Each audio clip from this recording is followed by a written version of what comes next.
بسم اللہ الرحمن الرحیم۔ السلام علیکم۔ امید کرتی ہوں آپ سب خیریت سے ہوں گے۔ 10 برس تک وادی جبرون میں حضرت یعقوب کی خیمہ بستی پھلتی پھولتی رہی۔ ان کو اب اپنے بڑھاپے کا احساس ہو چلا تھا، اس لیے اب وہ اپنے ریوڑوں کو چرانے کے لیے گرد و نواح کے علاقے میں اپنے بیٹوں کو ہی بھیج دیا کرتے تھے۔ عمر کے ساتھ ساتھ ان کے خیالات اکثر ماضی کی طرف بھٹکتے رہتے تھے۔ لیا ہاران میں گزارے ہوئے دنوں اور موجودہ زمانے کے درمیان ایک کڑی تھی۔ جتنا ماضی کی حضرت یعقوب کو یاد آتی تھی، اتنا ہی وہ لیا کے قریب تر ہوتے جاتے تھے۔ حضرت یوسف اور یعنی کی دیکھ بھال کرنے سے لیا کو بہت سکون ملتا تھا۔ اب اس کے اپنے بیٹوں کی شادیاں ہو چکی تھیں۔ وہ اپنے پوتے پوتیوں کو دیکھ دیکھ کر انتہائی خوش ہوتی تھی۔ آسودگی کا احساس اسے مطمئن رکھتا تھا، لیکن افسوس کہ ایک دن لیا کی تمام خوشیاں بکھر کر رہ گئیں۔ بیچاری روبن کی بیوی اس کے خیمے میں طوفان کی طرح آ دھمکی۔ وہ انسان نہیں، وحشی ہے۔ کل رات روبن سرتاج کی حرم بلہا سے ہم بستر ہوا ہے۔ مجھے تو اس نے ڈیرے میں منہ دکھانے کے قابل نہیں چھوڑا۔ آخر سردار سنیں گے تو کیا بنے گا؟ لیا نے اپنی آواز پر قابو پانے کے لیے سانس روک لیا اور روندے ہوئے گلے سے بولی، وہ اسے ضرور سزا دے کر پہلوٹے کی برکت اور دولت سے محروم کر دیں گے۔ اور پھر جیسے الفاظ زبردستی اس کے ہونٹوں پر پھسل پڑے، میرا پہلوٹا روبن نہیں بلکہ راخیل کا پہلوٹا یوسف اب اس قبیلے کا سردار بنے گا۔ بیچاری مجبور عورت نے اپنا چہرہ دونوں ہاتھوں سے ڈھانپ لیا اور پھوٹ پھوٹ کر رونے لگی۔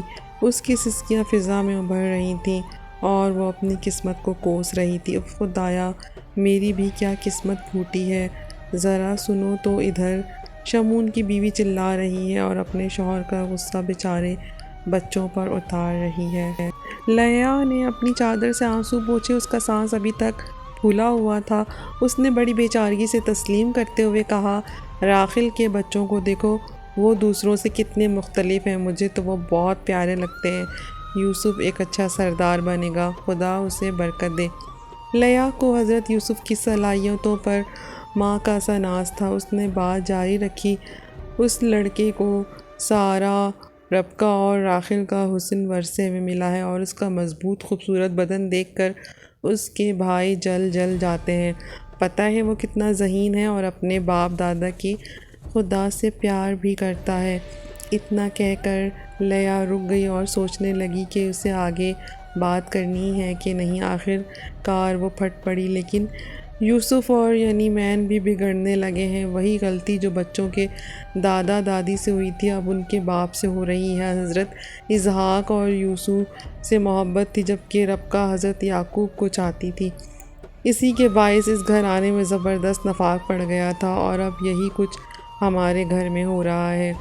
روبن کی بیوی کی آواز اب قدرے مدھم ہو گئی تھی۔ وہ بڑی ہی رازداری سے لیا سے کہنے لگی، یوسف کے بھائی اس سے شدید نفرت کرتے ہیں۔ میری بات یاد رکھنا، ایک نہ ایک دن بھائی اسے ضرور جان سے مار ڈالیں گے۔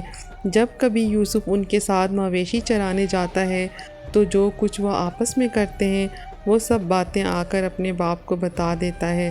ظاہر ہے کوئی اچھا کام تو وہ لوگ نہیں کرتے ہیں، یہی وجہ ہے کہ اب وہ یوسف سے اور زیادہ نفرت کرنے لگے ہیں۔ لیا بہت محنتی عورت تھی، ہر وقت کچھ نہ کچھ کرتی رہتی تھی۔ اس وقت بھی اتنا کچھ ہو جانے کے باوجود اس سے اور زیادہ دیر فارغ نہیں بیٹھا جا رہا تھا۔ وہ اٹھی اور چرخہ کاٹنے لگی۔ ایک اور بات بڑی عجیب ہے، یوسف خواب کی تعبیر بالکل صحیح بتاتا ہے۔ ابھی یہ بات ہو رہی تھی کہ اس کی نظر دور آتے ہوئے حضرت یعقوب پر پڑی۔ اس نے ششکارتے ہوئے کہا، ذرا دھیان سے، روبن کے والد آ رہے ہیں، بہت غصے میں لگتے ہیں۔ غالباً انہیں شرمناک واقعے کی اطلاع مل چکی ہے۔ بیچارے آج تو چال میں پہلے سے بھی زیادہ لنگڑاہٹ ہے۔ دیکھو اب تم یہاں سے چلی ہی جاؤ، میں نہیں چاہتی کہ وہ ہم دونوں کو یوں اکٹھا پائیں۔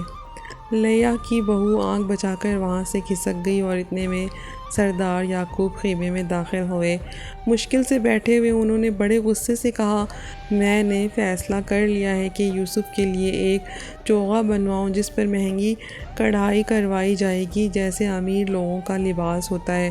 میں اب اسے زیادہ دیر تک برداشت نہیں کر سکتا کہ وہ اپنے بھائیوں کے ساتھ کام کرے۔ ان کی صحبت اس کے حق میں اچھی نہیں ہے۔ لیا کے ہاتھ بڑی مہارت سے چل رہے تھے۔ آخر اس نے نیم دلی سے کہہ دیا، ہاں، مگر دل میں سوچنے لگی، یہ صبح اس بات کا کھلا اعلان ہوگا کہ وارث آ رہا ہے۔ یوسف اس خیال سے لیا کا دل کانپنے لگا۔ بھائی یہ سب کچھ کیسے برداشت کریں گے؟ اس نے گڑ گڑا کر دل ہی دل میں منت کی، اے خدا ہمیں کسی اور مصیبت سے محفوظ رکھنا۔ یعنی اچھلتا کودتا ہوا خیمے کے پاس سے گزرا۔ اپنے شوہر کی توجہ موضوع سے ہٹانے کی غرض سے لیا نے اسے پکارا، میرے چاند ادھر آؤ، بنسری کی دھن تو سنا۔ ننھا یعنی فوراً مان گیا اور باپ کی خدمت میں بیٹھ کر بنسری پر سریلی دھن چھیڑ دی۔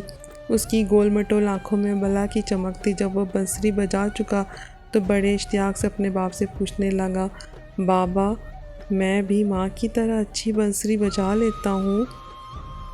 تو پیارے سامعین، ویڈیو پسند آئی ہو تو پلیز میرا چینل سبسکرائب کریں۔ شکریہ۔